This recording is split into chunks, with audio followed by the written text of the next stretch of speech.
Hi అండి, అందరికీ నమస్కారం. నా పేరు మురళీకృష్ణ. నేను ఒక డ్రైవర్ని. ఇక చూడండి, మా ఇంట్లో అమ్మ నాయన చదువుకోమన్నప్పుడు చదువుకోక ఇక ఈ తూడ్చుకునుడు కడుక్కునుడు ఇదే పని సరిపోతుంది. ఈ చదువుకోమన్నప్పుడు చదువుకుంటే ఈ తూడ్చు కడుగుడు ఉండేది కాదు కదా. ఇంత తలకాయ నొప్పి ఉంటుందంటే నాకేం బాధ అండి ఇది. ఆ రోజు మా అమ్మ నాయన చెప్పిన మాట ఏంటంటే ఈ పరిస్థితి ఉండేది కాదు కదా.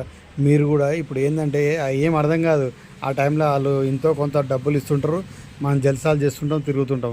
వాళ్ళు చెప్తుంటే గిల్లింది నాకు చెప్పేది నేను చదువుతానా, నాకు అవసరం లేనట్టుగా తిరుగుతుంటాం. కానీ ఇప్పుడు అర్థమవుతుంది ఆ తిరగడం వల్ల ఎంత లాస్ అయినాము, ఏమైంది, ఏం కథ అనేది. నేను ప్రతి ఒక్కరికి ఇదే మెసేజ్ ఇవ్వాలనుకుంటున్నా. అందరూ చదువుకొని మంచి జాబులు చేసుకోండి. ఇలాంటి నాలాంటి కష్టాలు ఎవరు పడద్దు. నా వీడియో చూస్తున్న ప్రతి ఒక్కరికి నేను చెప్పేది ఒకటే, ఇలాంటి పరిస్థితి ఎవరికి రావద్దు. ఇప్పుడు అనుభవిస్తున్న జీవితం వేరు, అప్పుడు అనుభవిస్తున్న జీవితం వేరు. నేను అందుకే పిల్లలకు నేను ఇదే మెసేజ్ ఇవ్వాలనుకుంటున్నా. అందుకని ఉన్నప్పుడే రేపటి గురించి ఆలోచించుకొని చేయరు పని ఏదైనా.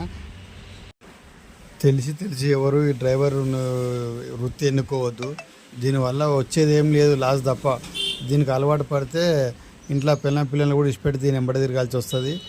అందుకనే ఇలాంటిది అయినా ఇప్పుడు అవసరం లేదులే. ఎందుకంటే ఎవరు అప్పట్లక కాంపిటీషన్ లేదు. 300కు 200కు కూడా అప్పుడు పని చేసిన రోజులు ఉన్నాయి. ఇప్పుడు 1000 రూపాయలు ఇస్తావా, 2000 ఇస్తావా అని అడుగుతారు. ఏ ఓనరు 1000 రూపాయలు 2000 ఇచ్చేటట్టు లేదు ఇప్పుడు.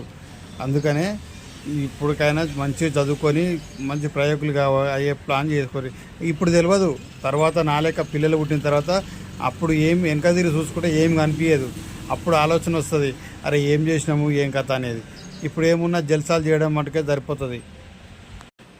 వాళ్ళు అమ్మ నాన్న చెప్పిన మాట విన్నోడైతేనే పక్కా ఒక ప్రయోగుడు అవుతాడు. విన్నోడికి నా లెక్క డ్రైవర్ అవుతాడు.